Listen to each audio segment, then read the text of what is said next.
ವಾಯು ರೂಪದಲ್ಲಿರೋದು ಒಂದು ಕಫಾಯ ಥರ ಒಂದು ಉಸಿರಾಟಕ್ಕೆ ತೊಂದರೆಯಾಗಿ ಸಿರುತನಕ್ಕೆ ಹೋಗಿ ಮನುಷ್ಯರಿಗೆ ಸಾವು ಬರೋ ಲಕ್ಷಣ ಭಾಳ ಇದೆ. ದೊಡ್ಡ ಗಂಡಾಂತರ ಇದೆ ಅಂತ ಇದೆ 5 ವರ್ಷ ಲೋಕಕ್ಕೆ ಇದೆ. 5 ವರ್ಷ ಈ ಕಾಯಿಲೆ 5 ವರ್ಷ ತನಕ ಸಿಂಪ್ಟಮ್ಸ್ ಇರುತ್ತೆ. ಅಂದರೆ ಕಮ್ಮಿ ಆಗುತ್ತೆ, ಹೋಗುತ್ತೆ, ಬರುತ್ತೆ. ಇದರ ಆಯುಷ್ 5 ವರ್ಷ ಇದೆ. ಅಷ್ಟೇ ಅಲ್ಲದೆ ಈ ಬಾರಿ ಮಳೆನೂ ಬೇಗನೆ ಮಾನ್ಸೂನ್ ಸ್ಟಾರ್ಟ್ ಆಗಿದೆ. ಜಲಪ್ರಳಯದ ಅಂತ ಏನಾದರೂ ಲಕ್ಷಣಗಳಿದೆ?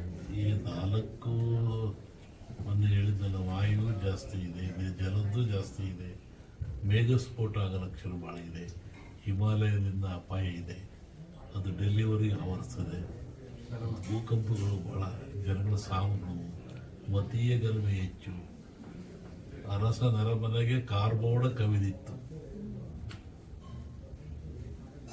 ಅರಸನ ಮನೆಗೆ ಕಾರ್ಮೋಡ, ಅರಸ ನರಮನೆಗೆ ಕಾರ್ಬೋಡ ಕವಿದಿತ್ತು ರಾಜಕೀಯವಾಗಿ.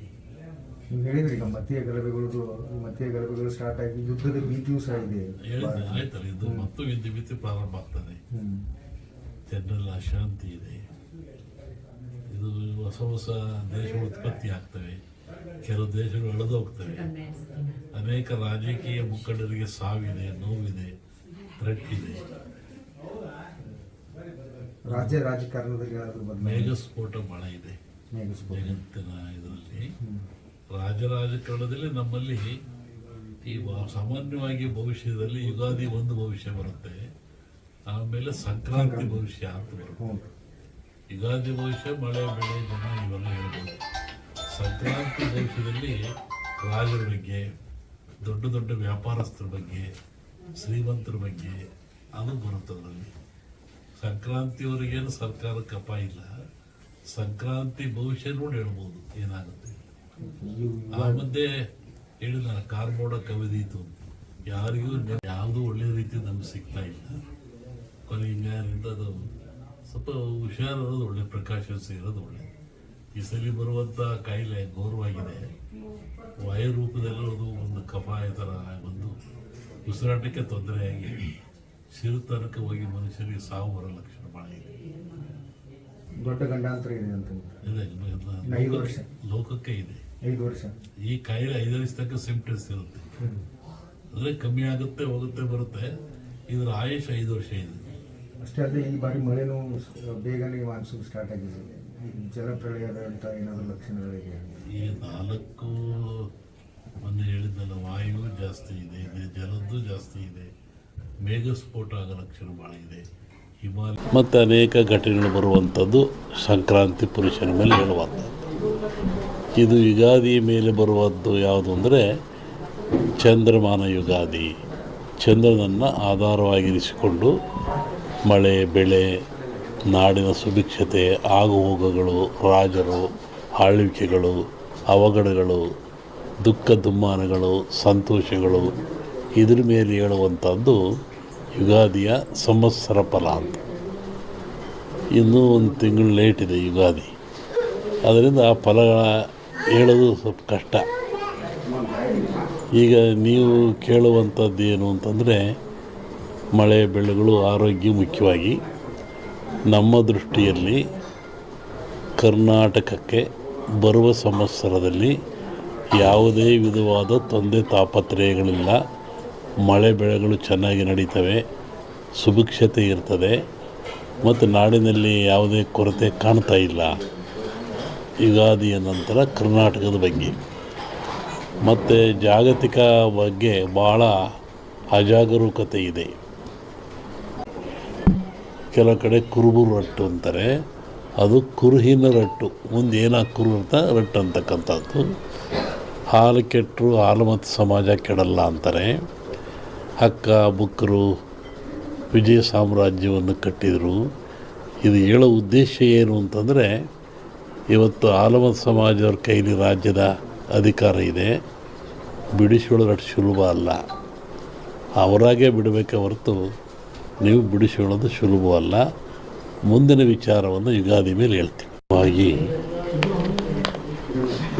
ಒಂದು ಭವಿಷ್ಯದ ಚಿಂತನೆ ಏನು ಅಂದರೆ, ನಮ್ಮಲ್ಲಿ 2 ಭಾಗ ಮಾಡ್ತಾರೆ. ಒಂದು ಸಂಕ್ರಾಂತಿಯ ಭವಿಷ್ಯ, ಇನ್ನೊಂದು ಯುಗಾದಿಯ ಭವಿಷ್ಯ. ಸಂಕ್ರಾಂತಿಯ ಭವಿಷ್ಯ ರಾಜರಿಗೆ, ಮಹಾರಾಜರುಗಳಿಗೆ, ದೊಡ್ಡ ದೊಡ್ಡ ವ್ಯಾಪಾರಸ್ಥರಿಗೆ ಮತ್ತು ಅನೇಕ ಘಟನೆಗಳು ಬರುವಂಥದ್ದು ಸಂಕ್ರಾಂತಿ ಪುರುಷನ ಮೇಲೆ ಹೇಳುವಂಥದ್ದು. ಇದು ಯುಗಾದಿಯ ಮೇಲೆ ಬರುವಂಥದ್ದು ಯಾವುದು ಅಂದರೆ ಚಂದ್ರಮಾನ ಯುಗಾದಿ. ಚಂದ್ರನನ್ನು ಆಧಾರವಾಗಿರಿಸಿಕೊಂಡು ಮಳೆ, ಬೆಳೆ, ನಾಡಿನ ಸುಭಿಕ್ಷತೆ, ಆಗುಹೋಗುಗಳು, ರಾಜರು, ಆಳ್ವಿಕೆಗಳು, ಅವಘಡಗಳು, ದುಃಖ ದುಮ್ಮಾನಗಳು, ಸಂತೋಷಗಳು, ಇದ್ರ ಮೇಲೆ ಹೇಳುವಂಥದ್ದು ಯುಗಾದಿಯ ಸಂವತ್ಸರ ಫಲ ಅಂತ. ಇನ್ನೂ ಒಂದು ತಿಂಗಳು ಲೇಟ್ ಇದೆ ಯುಗಾದಿ. ಅದರಿಂದ ಆ ಫಲಗಳ ಹೇಳೋದು ಸ್ವಲ್ಪ ಕಷ್ಟ. ಈಗ ನೀವು ಕೇಳುವಂಥದ್ದು ಏನು ಅಂತಂದರೆ ಮಳೆ, ಬೆಳೆಗಳು, ಆರೋಗ್ಯ ಮುಖ್ಯವಾಗಿ.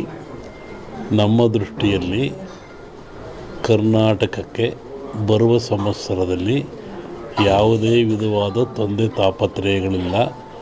ಮಳೆ ಬೆಳೆಗಳು ಚೆನ್ನಾಗಿ ನಡೀತವೆ, ಸುಭಿಕ್ಷತೆ ಇರ್ತದೆ ಮತ್ತು ನಾಡಿನಲ್ಲಿ ಯಾವುದೇ ಕೊರತೆ ಕಾಣ್ತಾ ಇಲ್ಲ. ಯುಗಾದಿಯ ನಂತರ ಕರ್ನಾಟಕದ ಬಗ್ಗೆ ಮತ್ತು ಜಾಗತಿಕ ಬಗ್ಗೆ ಭಾಳ ಅಜಾಗರೂಕತೆ ಇದೆ, ತೊಂದರೆ ಇದೆ. ಹೋದ ವರ್ಷಕ್ಕಿಂತಲೂ ಹೆಚ್ಚಿನ ಭೀಕರತೆ ಕಾಡುವ ಲಕ್ಷಣ ಇದೆ. ಅದನ್ನು ಯುಗಾದಿ ನಂತರ ಹೇಳ್ತೀನಿ.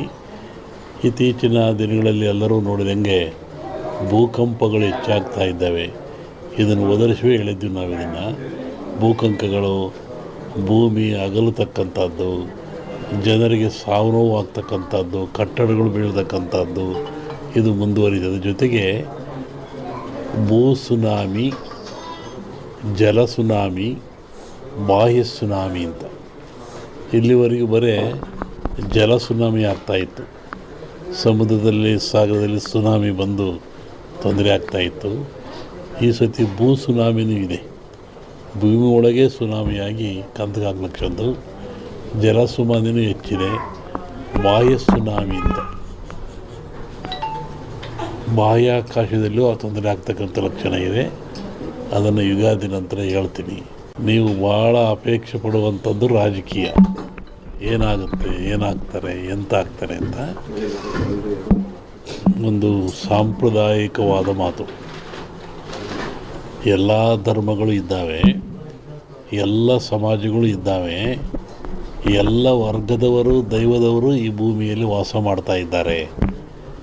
ಒಂದು ಸಮಾಜ ಪ್ರಾಚೀನ ಕಾಲದಿಂದಲೂ ಸಹಿತ ಹಾಲುಮತ ಸಮಾಜ ಅಂತ ಕರೀತಾರೆ. ಹಾಲುಮತ ಸಮಾಜ ಅಂದರೆ ಅವರು ಅಡವಿಯಲ್ಲಿದ್ದು ಕುರಿಗಳನ್ನು ಸಾಕಿಕೊಂಡು ಕುರಿಯ ಇಕ್ಕೆಯಲ್ಲಿ ಲಿಂಗವನ್ನು ಕಂಡು ದೈವಾರಾಧನೆ ಮಾಡಿಕೊಂಡು ಬಂದಂಥ ಒಂದು ಸಮಾಜ. ಪ್ರಕೃತಿಯ ಮೇಲೆ, ಗಾಳಿಯ ಮೇಲೆ, ಭೂಮಿಯ ಮೇಲೆ ಅವರು ಅಡವಿಯಲ್ಲಿದ್ದ ಕಂಡದ್ದು, ತಿಳಿದದ್ದು, ನೋಡಿದ್ದು, ಅನುಭವಿಸಿದ್ದನ್ನು ಹೇಳ್ತಾ ಬಂದಿದ್ದಾರೆ. ಅದು ಕುರುವಿನ ರಟ್ಟು. ಕೆಲವು ಕಡೆ ಕುರುಬು ರಟ್ಟು ಅಂತಾರೆ. ಅದು ಕುರುಹಿನ ರಟ್ಟು. ಮುಂದೆ ಏನಾಗಿ ಕುರು ಅಂತ ರಟ್ಟು ಅಂತಕ್ಕಂಥದ್ದು. ಹಾಲು ಕೆಟ್ಟರು ಹಾಲು ಮತ್ತು ಸಮಾಜ ಕೆಡಲ್ಲ ಅಂತಾರೆ.